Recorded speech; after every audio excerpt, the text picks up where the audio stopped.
Good morning, fellow Toastmasters, and all of you potential Toastmasters who may be tuning in today.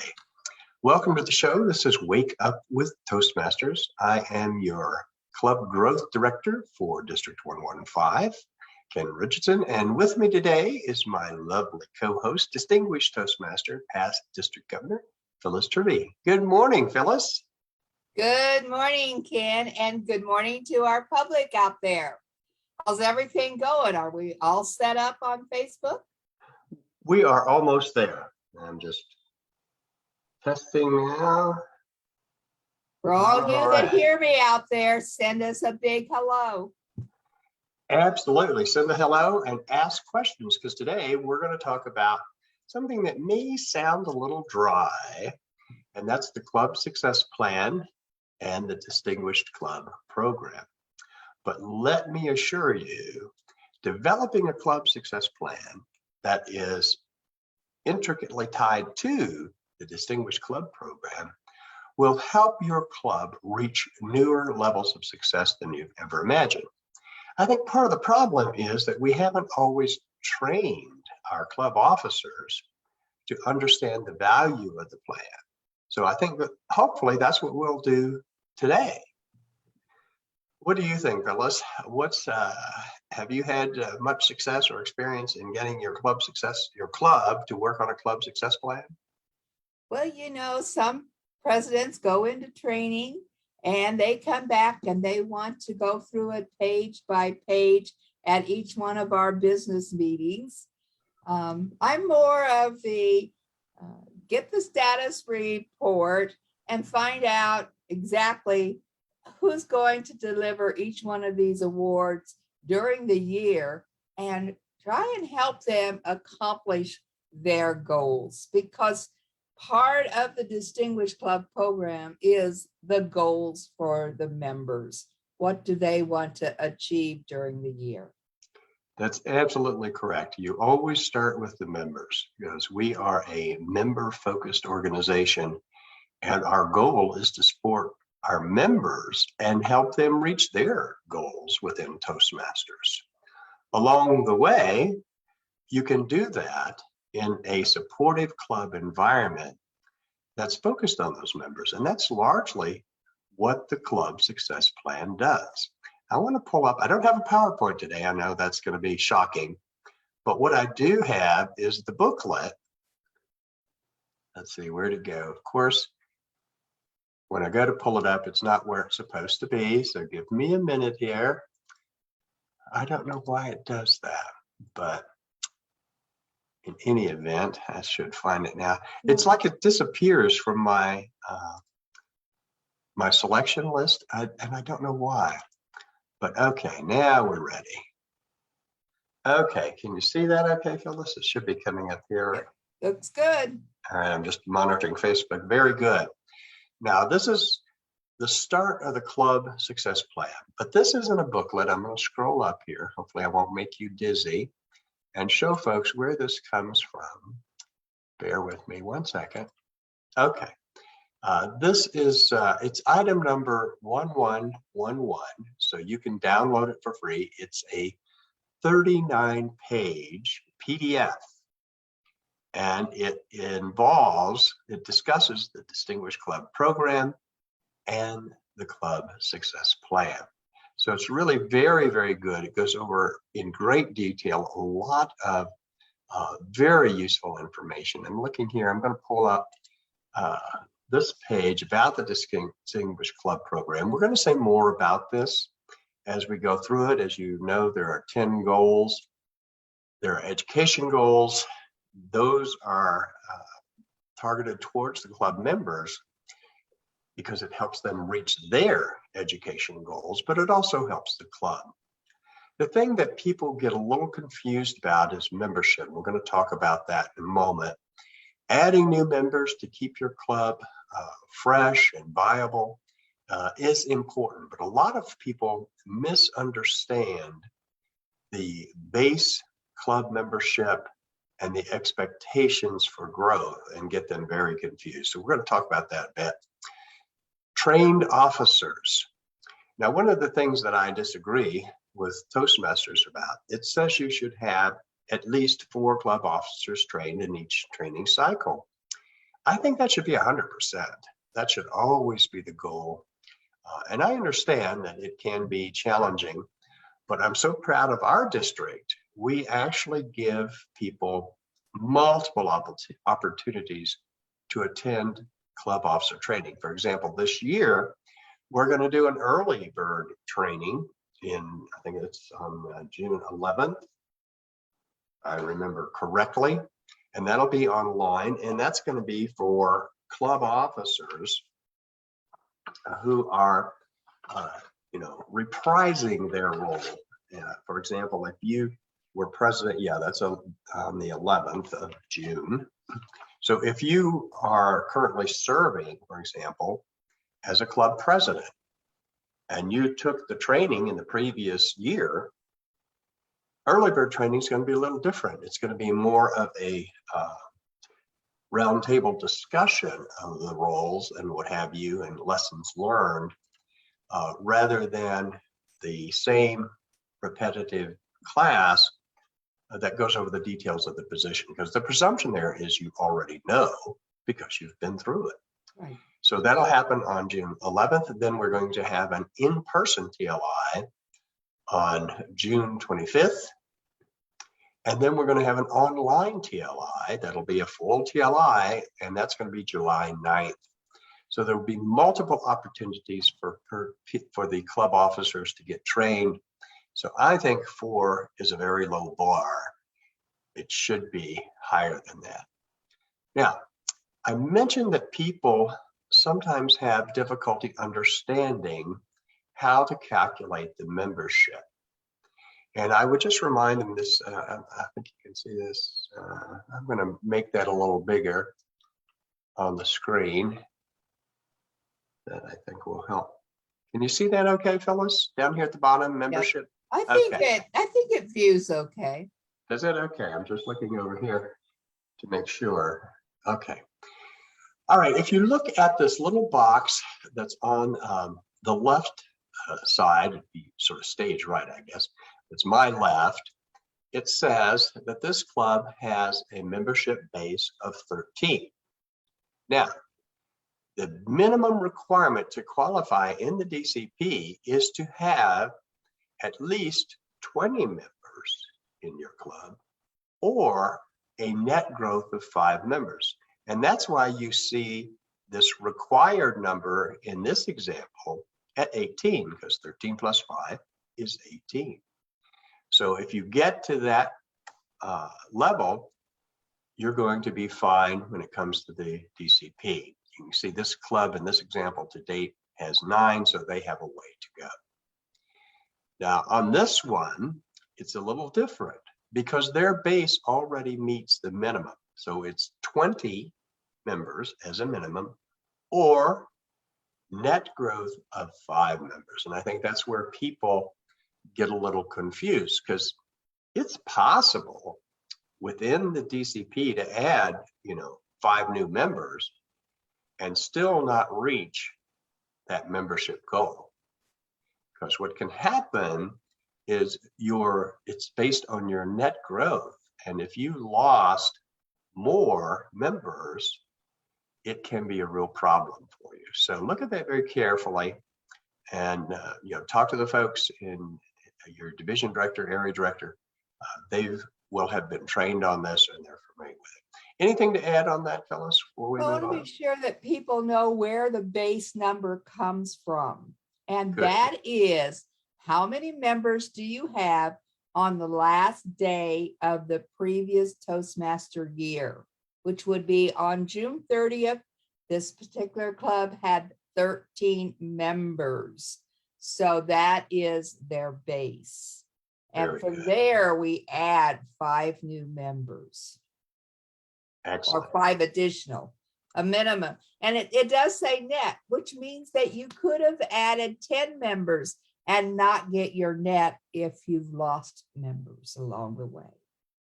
Exactly. And that's where people get confused. And I'm glad you explained that, where that base comes from. And it's within that year to reach that minimum level. Okay, so we're going to go back to this a little bit later if we have time. If we don't, we'll continue our discussion on Thursday. But given that is our sort of foundational level of knowledge, I want to move now to look at the plan itself and discuss how it relates to achieving individual member and club goals. So I'm going to switch here. You're going to see this jump down to around page 17, I think it is. There we go. And this is where the club success plan starts. Much of the previous discussion and some that will follow talks about those specific goals.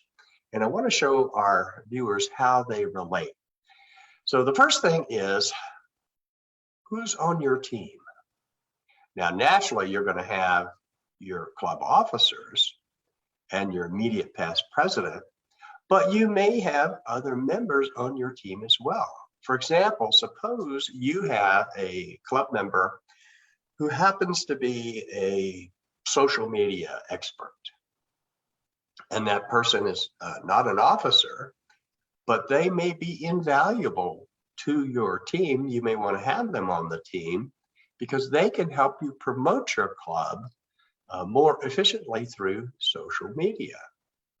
Any other thoughts on your composition there, Phyllis? Who do you like to see on your team? I think truly this kind of depends upon the size of your club, but I would say let them all be. Yeah, everybody has input as to how we're going to be a success. Everybody has to work toward being a successful club. So if they're available when you're going over this information, bring them along. Exactly. I think that's a very good point. Particularly if you have a small club, you want to get everyone involved in making this plan a success. But at a minimum, you want to have your executive committee, all of your officers, that is, plus your immediate past president. Then the next part of this talks about core values, and it does review TI's core values, which are integrity, respect, service, and excellence.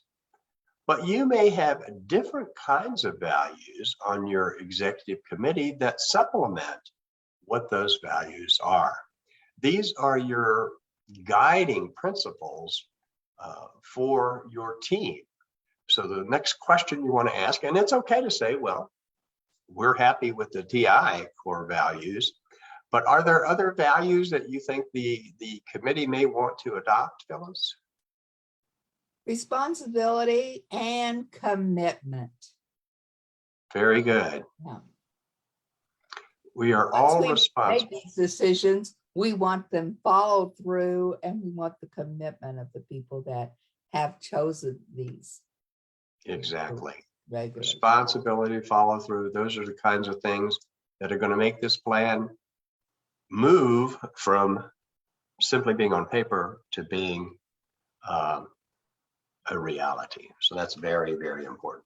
I see, by the way, that Jennifer has joined us, and let's see, she says, congratulations, District 115 Toastmaster of the Year. That would be Phyllis Tribby, who has just received that award at our annual convention, our district meeting, annual district meeting on Saturday. So congratulations, Phyllis. Well deserved, I might add. And welcome to you, Jennifer. The next thing we want to talk about, what are the team's operating principles? In other words, how are we going to conduct ourselves in our meetings?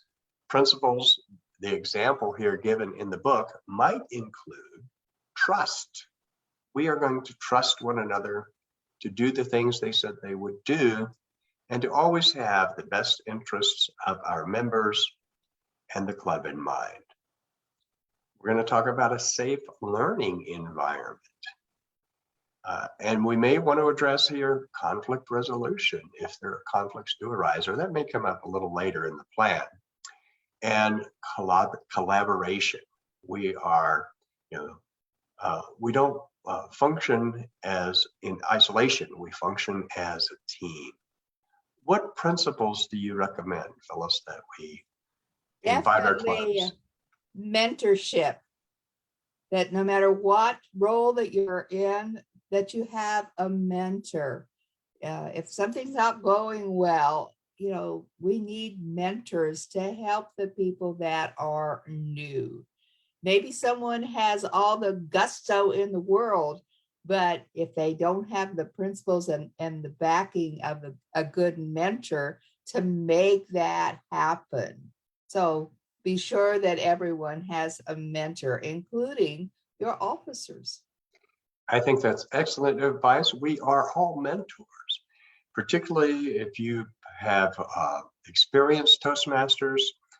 If you have that distinguished Toastmaster behind your name, the DTM, you should be willingly a mentor to new members and to your club officers, because the chances are, like you and I, Phyllis, we have both filled every role. I was trying to think, is there a role I haven't? I think I've been, I'd have to look it up. It's, after a while, maybe I haven't been treasurer. I don't think I've been treasurer of the club. And that's my favorite role, because I think it's the easiest one because I know how to do it. Yeah, DTM definitely means dedicated to mentoring. So step Absolutely. forward and help your fellow. Help your fellow. That's great. Okay, now here we're doing a little analytical exercise. What obstacles might we face in terms of completing our goals and objectives through this plan? And one thing they say here, it might be conflicting personal commitments, for example. And I think we've all run into that. And we do have members who are not able to contribute outside of the club meetings themselves. And certainly we understand that. We have, I know of in one club, one of the members works full time and is working on an advanced college degree. So it's really hard to do that. So we need to understand that. And as long as we're aware of it, then I think that helps us to better plan. So if I say, for example, so Phyllis, we're going to be meeting online, the first Saturday of every month. And for you, well, that just doesn't work. Knowing that is going to help us rearrange, hopefully, our schedule that allows us to maximize participation from everybody. Can you think of other obstacles that we might have to consider as we develop a strategy for our club? Well, I don't know if it's as it happens, but people make commitments that they can't follow through on. And the biggest one, I believe, is that they get a change in jobs or change in the locality. Personal reasons would be something, an illness in the family, and they have to move out of our area.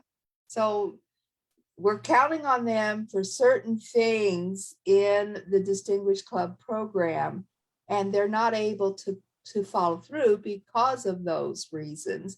So it's like, don't pin all of your decisions on one or two people. Be sure that you have multiple people that can fill the roles. And I think that goes back to a discussion of having open conversations and communications, and then supporting each other.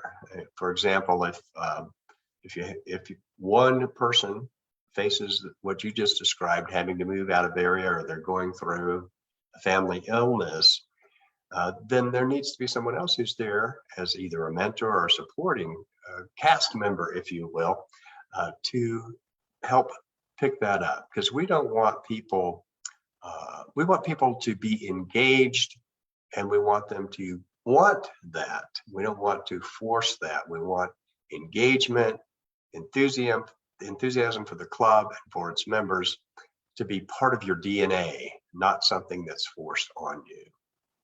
Another area for definition as we develop the plan is, what is our meeting protocol? How often are we going to meet? Are we going to follow Robert's rules? What will be our practices? What's the protocol for our meetings? So we might say, for example, We will meet once a month on Zoom and once a month in person. So you might have 2 meetings a month, that kind of thing. Or you might have 2 meetings per quarter and then alternate, one on Zoom, one in person. That sort of gives you the best of both worlds. Any other meeting protocols we should talk about here? Well, the format of the meeting. I know that some clubs have a business meeting first thing and then go into their club meeting. Some people have that business meeting at the end. Also, the arrangement of the meeting could be table topics first, then the prepared speakers, and then the evaluations. It could be drifted around as long as we have those 3 items in our meeting. It is a meeting. The next, but I'm thinking, I'm not sure whether it's obstacles or protocol, but we now are going with the hybrid meetings. And it's almost like, used to be, we talked about being there 15 minutes early and setting up everything. And I think, yesterday I noticed in the amount of problems we had setting up that maybe those people that are setting up our meeting need to be there half an hour early to set up a hybrid meeting. Absolutely. And even when we're talking about the executive committee and how it meets and or the planning committee, maybe the club success plan committee, how they meet, you can follow. Of course, you won't do table topics or prepared speeches, but hybrid is certainly an option. And you're right, it takes a certain skill to really, and equipment to conduct an effective hybrid meeting. So you need to plan for that if that's going to be part of your executive committee process, for example. So meeting protocol, it may be just simple. And again, the thing I want to point out that each of these tasks in setting up your club success plan, you needn't spend hours on it. It may be just a simple, we're going to follow Robert's Rules of Order. We're going to meet once a month on Zoom or whatever it might be. So it doesn't need to consume a great deal of your time. The next area is team interactions and behavioral norms. How will decisions be made? I think in most instances, it's going to be, sort of democratic process. Let's take a vote. If we have, for example, if we're choosing a new meeting location as part of the role here, a simple vote, majority vote might be the way to handle things. What about the decision-making process for you and your team, Phyllis? How does that typically flow? Is it majority vote or what? I believe so. And it's not like we have to have a quorum. It's like if there's members there and they vote on it, it stands. So Gotcha. It's not like you have to have 2/3 of your club members there to vote. It's whatever's there makes the decision. Very good. And then the other thing here that's really good is this wants you to spell out your method of communication. And this is something that we often don't think a lot about, but for me, I like to communicate via email. That's my preferred methodology. Text messages are fine. I'm not a phone person. I don't like to spend a lot of time on the phone. I don't know why that is, but some people prefer the phone. So we need to understand that and accommodate different perspectives and different communication styles as we develop our team. Anything to add on that, Phyllis, that you think? I would agree with you. I like having a text message that I can hold on to and see.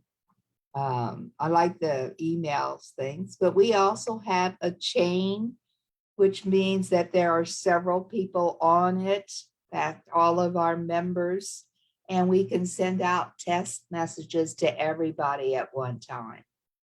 Yeah, communication in a way has become so much easier than it was, even 10, 15 years ago.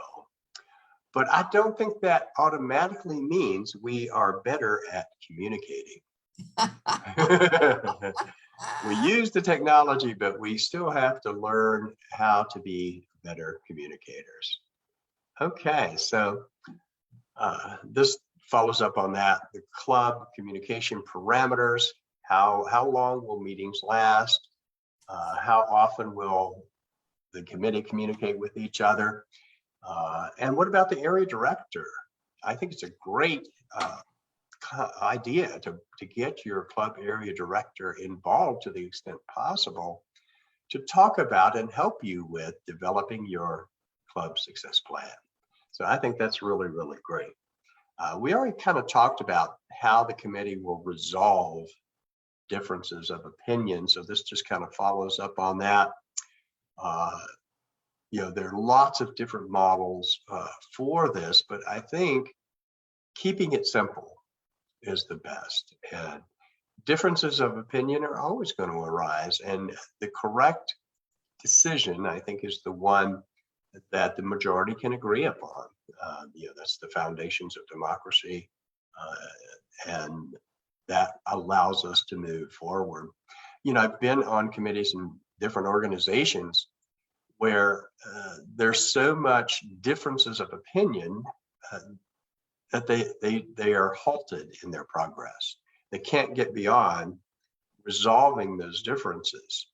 And my philosophy has always been, here's my opinion, but if the majority says we need to do it this way, I'm ready to move on, because part of being, a member of a team is recognizing the need to develop consensus and to compromise. And you might learn something new. This is a really good question. I know we're not going to get through all of this today, so that gives us a great starting place because we're already at 6:27. I never know where the time goes. All of a sudden I look up and my goodness, we're going to have to stop here in a minute. So we will come back to this on Thursday, but just a couple of more questions here before we move on. We'll finish out this page. We have 3 questions. Okay, real quick. How will the club executive committee support each other? And I think you and I have already talked a little bit about that, is recognizing that everyone's contribution is important and that although opinions may differ, we share a common goal. And we want to be willing to be flexible and listen to how others might respond. Anything to add to that, Phyllis? I would agree. And I think it's mentorship. Is Yes. Everybody helps one another, because we're all responsible, but we all have our own personal goals. So we need to work with one another for sure. And I would definitely agree on majority rules. And if it's not your choice and you're so adamant about it, you got to give that up. You got to think about the whole, not your individual likes or dislikes. Yes, this is truly a lesson in leadership, is learning how to build and support your team, even when the path they take you may not quite agree with. Right. Okay, another thing is, how will the executive committee be held accountable for its responsibilities? Well, I think we are all accountable to our members and to each other. And through our DCP reports, which I think should be reviewed at least monthly at the club as part of the opening business or maybe the closing business. And then maybe an in-depth analysis of, if we didn't reach our targets, why not? What could we have done differently? So I think being accountable and responsible means measuring outcomes. Because if it's measured, that's going to be an important part of accountability. And then finally, we'll end with this question today and pick it up here tomorrow. How will the club executive committee and supporting members be recognized? I think this is very important, to recognize your team. All of us work hard. We have great desire to improve our clubs and make them successful. So how do we properly recognize the executive committee and team members when we are successful? What do you recommend, Phyllis? Party time. I really feel that we need a party outside of the Toastmaster venue. And, congratulate all those people and thank them for, supporting the team, the club, and making it happen. And, everybody enjoys going out doing a little bit different setup. So, a party where we can all participate at maybe somebody's house for a barbecue. I think it's a great way sometime in June. I think it's great. Absolutely. I agree with you. Celebrate your successes. Exactly. But don't beat yourself up over your failures. Recognize them as such and modify your plan so that you learn from that experience. Okay, I want to thank everybody for joining us today. We're a little bit over time, but I think it's been worthwhile. We will continue our discussion of the Club Success Plan on Thursday, pick up where we left off. In the meantime, if you have any questions, please feel free to email me at d115cgd@gmail.com. And we will see you again on Thursday. Any final thoughts, Phyllis? Come back and visit us. Absolutely. Very good. Well, thanks everyone for joining us. We will see you again on Thursday, but don't forget, tomorrow on Wednesday, our Public Relations Manager, Jennifer Smith, will be your host. Bye-bye, everyone.